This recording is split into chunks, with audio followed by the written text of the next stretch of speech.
परम पूज्य जगतगुरु स्वामी वासुदेवाचार्य जी महाराज के ऑफिशियल यूट्यूब चैनल को सब्सक्राइब करें। जय श्रीमन नारायण। नोक झोंक होता रहे, जब नोक झोंक के ब्लीचिंग पाउडर से हार्ट ब्लीच हो जाता है तो प्रेम का रंग बहुत बढ़िया चढ़ता है। इसलिए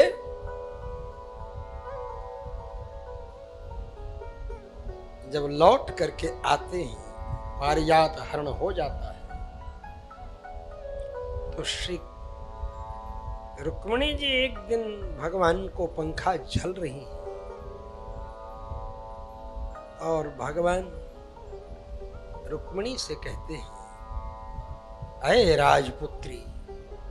संबोधन से ही मजाक शुरू कर, राजपुत्र संबोधन ही मजाक, तू तो राजपुत्री है और हम ऐसे यदुवंश में पैदा हुए जिन यदु महाराज को महाराज ययाति ने सिंहासन पर न बैठने का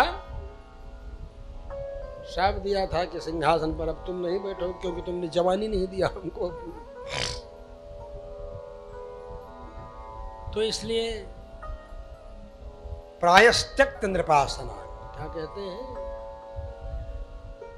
बलवद्भिः कृतद्वेषान् प्रायश्चित नृपासनान् राजभ्यो बिभ्यत शुभ्रु शरण्यं शरणं गताम् समुद्रम शरणं गताम् राजभ्यो बिभ्यत शुभ्रु समुद्रम शरणं गताम्।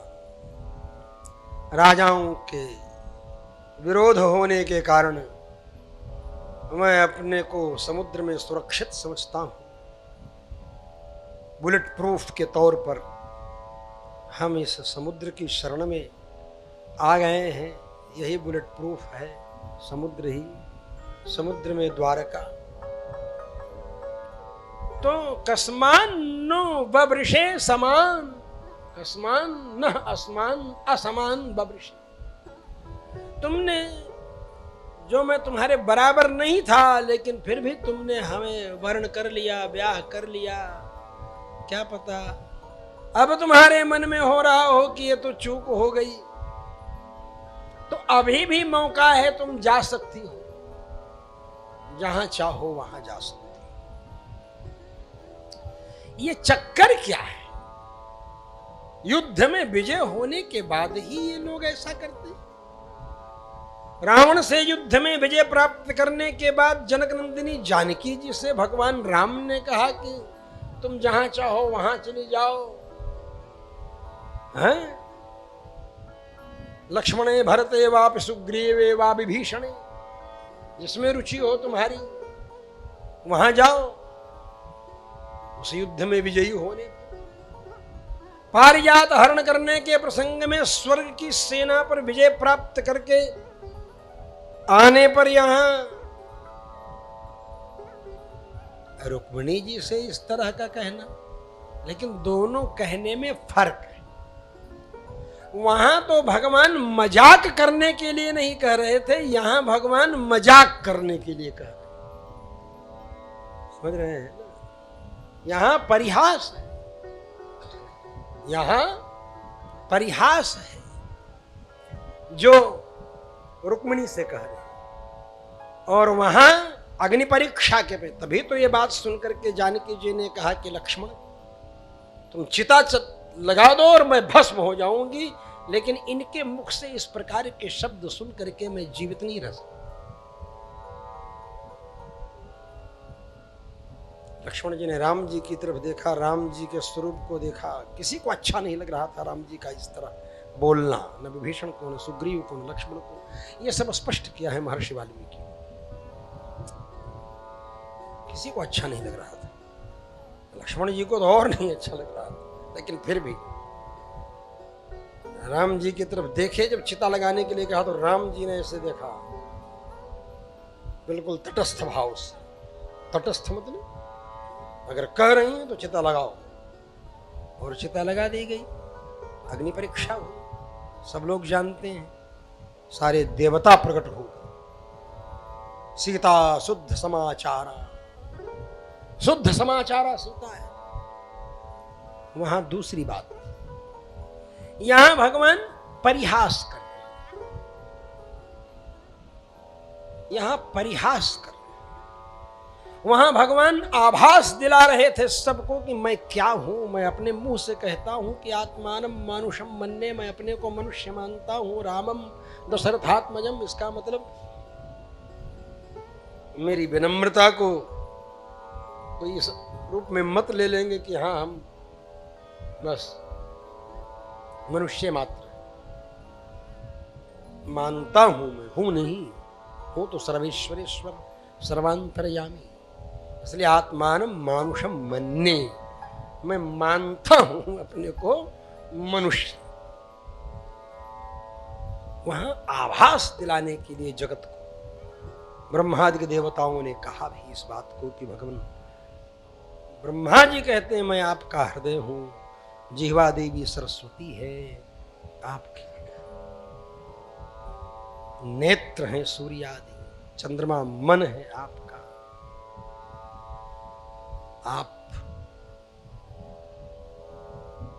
साक्षात भगवान नारायण, भगवान नारायणो देवः, क्या कहते हैं आप साक्षात नारायण हैं। फिर आगे और स्पष्ट करते हैं, सीता लक्ष्मी भगवान विष्णु देव कृष्ण प्रजापति एक श्रृंग वराहस्त्वं भूतम भव्यम सपत्नजित, यह स्पष्ट करते हैं। वहां सारे विश्व को आभास दिला देना था कि मैं सर्वेश्वरेश्वर सर्वांतरयामी, और यहां परिहास है। भगवान कृष्ण रुक्मिणी से कहते हैं। अब ये जब बातें कहे भगवान तो रुक्मिणी जो है उनका शरीर कंपने लगा और धड़ाम से गिर गई, उनका जूड़ा खुल गया।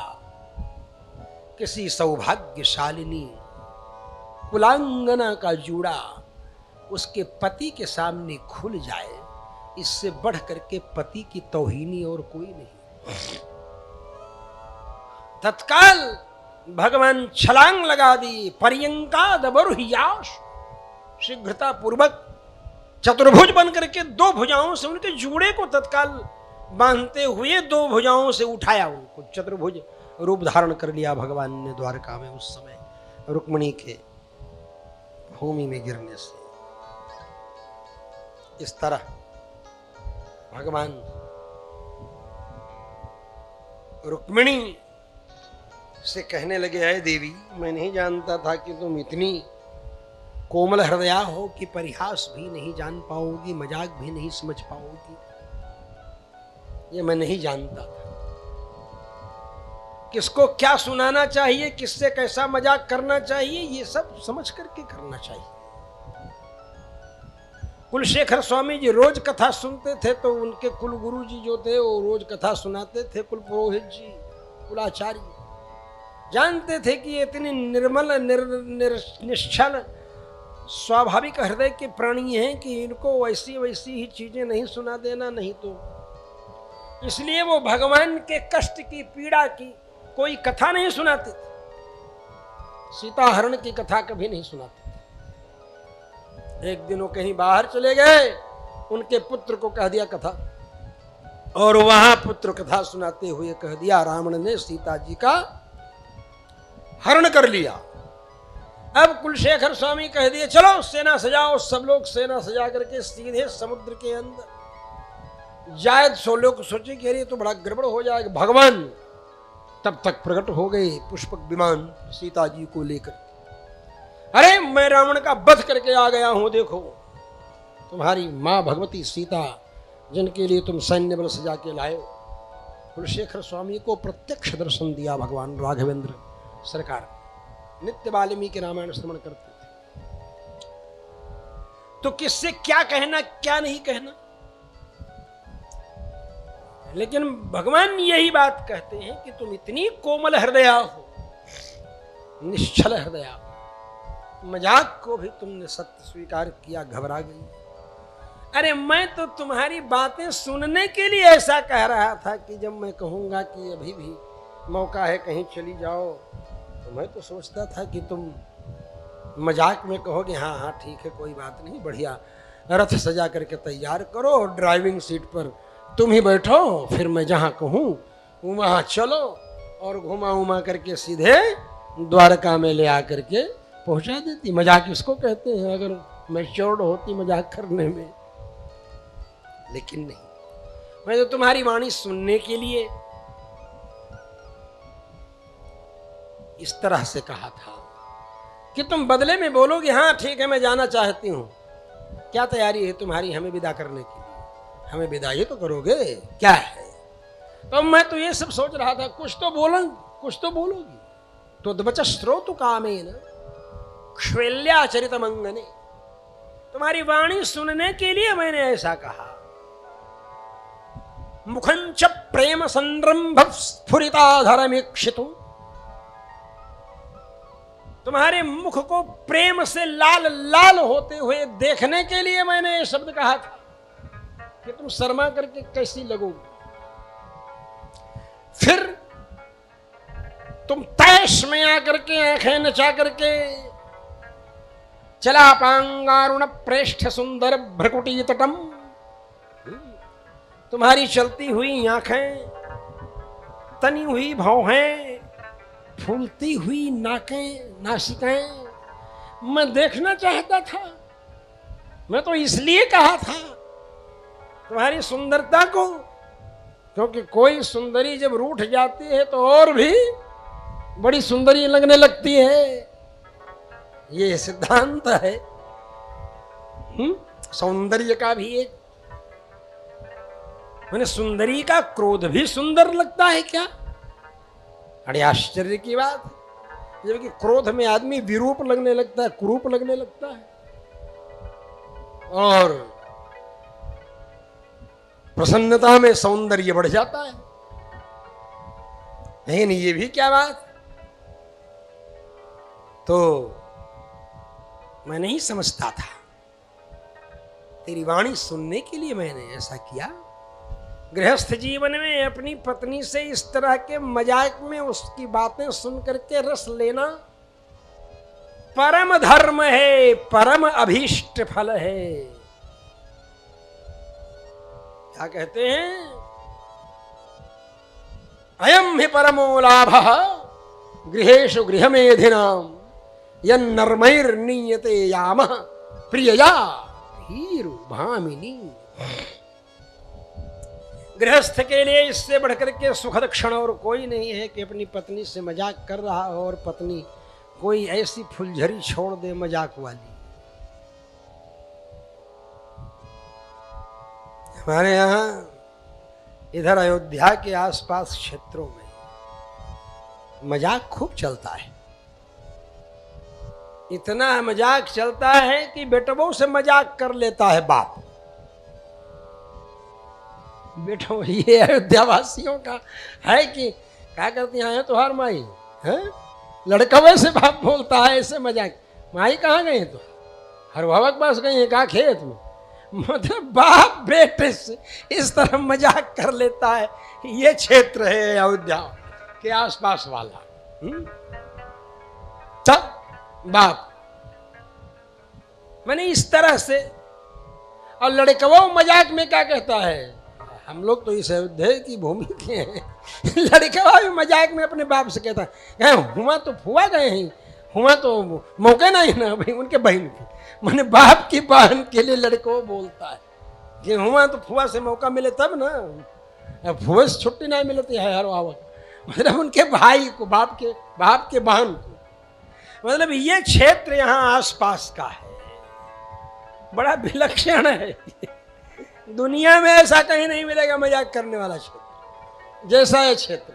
मामी से ये मजाक कर ले, फुआ से ये मजाक कर ले, प्रतापगढ़ जिला वगैरह में चले जाओ, देखो गाँव तो नहीं कर थे कि नहीं देखा है, प्रतापगढ़ के बैठा है प्रत्यक्ष प्रमाण। तो ये मतलब इस तरह से कोई बात सुनने के लिए, मजाक सुनने के लिए, ऐसे ही पत्नी के मुख से मजाक में कोई शब्द सुनने का बड़ा रस है।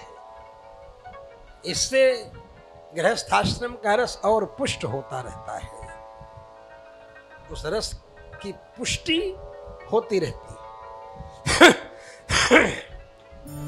परम पूज्य जगत गुरु स्वामी वासुदेवाचार्य जी महाराज के ऑफिशियल यूट्यूब चैनल को सब्सक्राइब करें। जय श्रीमन नारायण।